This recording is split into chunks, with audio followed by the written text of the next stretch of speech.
ನಮಸ್ತೆ ಗೆಳೆಯರೆ, job junction Kannada YouTube ಚಾನಲ್ಗೆ ಸ್ವಾಗತ ಸುಸ್ವಾಗತ. ಇಂದಿನ ಈ ವಿಡಿಯೋದಲ್ಲಿ ರಾಷ್ಟ್ರೀಯ ತನಿಖಾ ಸಂಸ್ಥೆ ಇಲ್ಲಿ ಖಾಲಿ ಇರುವ ಅನೇಕ ಹುದ್ದೆಗಳಿಗೆ ಅಧಿಸೂಚನೆಯನ್ನು ಬಿಡುಗಡೆ ಮಾಡಿದ್ದಾರೆ. ಬನ್ನಿ ಅದರ ಸಂಪೂರ್ಣ ಮಾಹಿತಿಯನ್ನು ನೋಡೋಣ. ಅದಕ್ಕೂ ಮುಂಚೆ ಯಾರು ಫಸ್ಟ್ ಟೈಮ್ ನಮ್ಮ ಚಾನಲಲ್ಲಿ ವಿಡಿಯೋ ನೋಡ್ತಾ ಇದ್ದೀರಾ ಅವರೆಲ್ಲ ಸಬ್ಸ್ಕ್ರೈಬ್ ಮಾಡೋ ಮೂಲಕ ನಮ್ಮ ಚಾನಲ್ಗೆ ಸಪೋರ್ಟ್ ಮಾಡಿ. ಉದ್ಯೋಗ ಹುಡುಕ್ತಿರೋ ಎಲ್ಲ ಅಭ್ಯರ್ಥಿಗಳಿಗೂ ಕೂಡ ಶೇರ್ ಮಾಡಿ. ಪ್ಲೀಸ್ ಸಬ್ಸ್ಕ್ರೈಬ್ ಮಾಡಿ, ಸಪೋರ್ಟ್ ಮಾಡಿ. ಸಂಸ್ಥೆ ಹೆಸರು ರಾಷ್ಟ್ರೀಯ ತನಿಖಾ ಸಂಸ್ಥೆ NIA. ಹುದ್ದೆಗಳ ಸಂಖ್ಯೆ 10. ಹುದ್ದೆ ಹೆಸರು ತನಿಖಾ ತಜ್ಞ ಸಮಾಲೋಚಕ. ಉದ್ಯೋಗ ಸ್ಥಳ ಅಖಿಲ ಭಾರತ ಅಂತ ಹೇಳಿದ್ದಾರೆ. ವೇತನ ರಾಷ್ಟ್ರೀಯ ತನಿಖಾ ಸಂಸ್ಥೆಗಳ ನಿಯಮಗಳ ಪ್ರಕಾರ ಇರುತ್ತೆ ಅಂತ ಹೇಳಿದ್ದಾರೆ.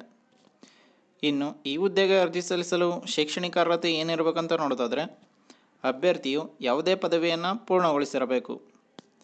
ವಯಸ್ಸಿನ ಮಿತಿಯ ಬಗ್ಗೆ ಹೇಳೋದಾದರೆ ಅಭ್ಯರ್ಥಿಯ ಗರಿಷ್ಠ ವಯಸ್ಸು 65 ವರ್ಷಕ್ಕಿಂತ ಕಡಿಮೆ ಇರಬೇಕು. ಆಯ್ಕೆ ಪ್ರಕ್ರಿಯೆ ಲಿಖಿತ ಪರೀಕ್ಷೆ ಮತ್ತು ಸಂದರ್ಶನ, ಈ 2 ಸ್ಟೇಜ್ಗಳ ಮೂಲಕ ನಿಮ್ಮನ್ನು ಸೆಲೆಕ್ಷನ್ ಮಾಡ್ಕೋತಾರೆ ಅಂತ ಹೇಳಿದ್ದಾರೆ.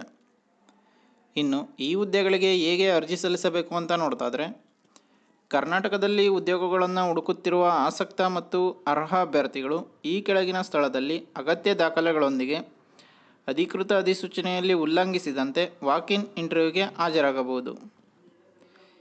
National investigation agency headquarters CGO complex, Lodhi ರಸ್ತೆ, ನವದೆಹಲಿ. ಈ ಒಂದು ಅಡ್ರೆಸ್ನಲ್ಲಿ ಮೇ 7, 2024 ಇಂಟರ್ವ್ಯೂ ಇರುತ್ತೆ ಅಂತ ಹೇಳಿದ್ದಾರೆ. ಇನ್ನು ಪ್ರಮುಖ ದಿನಾಂಕಗಳನ್ನು ನೋಡೋದಾದರೆ ಅಧಿಸೂಚನೆಯನ್ನು ಬಿಡುಗಡೆ ಮಾಡಿದ ದಿನಾಂಕ 8 ಏಪ್ರಿಲ್ 2024. ಇನ್ನು ವಾಕ್-ಇನ್ ಸಂದರ್ಶನದ ದಿನಾಂಕಗಳು ಮೇ 6 ಮತ್ತು 7, 2024 ಇಂಟರ್ವ್ಯೂ ಇರುತ್ತೆ ಅಂತ ಹೇಳಿದ್ದಾರೆ. ಇನ್ನು ಈ ಹುದ್ದೆಗೆ ಸಂಬಂಧಿಸಿದ ಅಧಿಕೃತ ವೆಬ್ಸೈಟ್ ಯಾವುದು ಅಂತ ನೋಡೋದಾದರೆ ನ್ಯಾಷನಲ್ ಇನ್ವೆಸ್ಟಿಗೇಷನ್ ಏಜೆನ್ಸಿ .gov.in.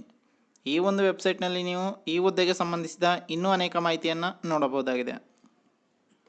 ಇನ್ನು ಈ ಹುದ್ದೆಗೆ ಸಂಬಂಧಿಸಿದ ಅಫಿಷಿಯಲ್ ನೋಟಿಫಿಕೇಷನ್ PDF ಅನ್ನು ಈ ವಿಡಿಯೋದ ಡಿಸ್ಕ್ರಿಪ್ಷನ್ ಬಾಕ್ಸ್ನಲ್ಲಿ ಕೊಟ್ಟಿರುತ್ತೇವೆ. ಯಾವುದಕ್ಕೊಂದು ಸಲ ಓದ್ಕೊಂಡು ನಂತರ ಅಪ್ಲೈ ಮಾಡಿ. ಇದೇ ರೀತಿ ಜಾಬ್ ನ್ಯೂಸ್ಗಾಗಿ ನಮ್ಮ ಚಾನಲನ್ನು ಸಬ್ಸ್ಕ್ರೈಬ್ ಮಾಡಿ, ಸಪೋರ್ಟ್ ಮಾಡಿ. ಉದ್ಯೋಗ ಹುಡುಕ್ತಿರೋ ಎಲ್ಲ ಅಭ್ಯರ್ಥಿಗಳಿಗೂ ಕೂಡ ಶೇರ್ ಮಾಡಿ. ಪ್ಲೀಸ್ ಸಬ್ಸ್ಕ್ರೈಬ್ ಮಾಡಿ, ಶೇರ್ ಮಾಡಿ, ಸಪೋರ್ಟ್ ಮಾಡಿ. ಧನ್ಯವಾದಗಳು.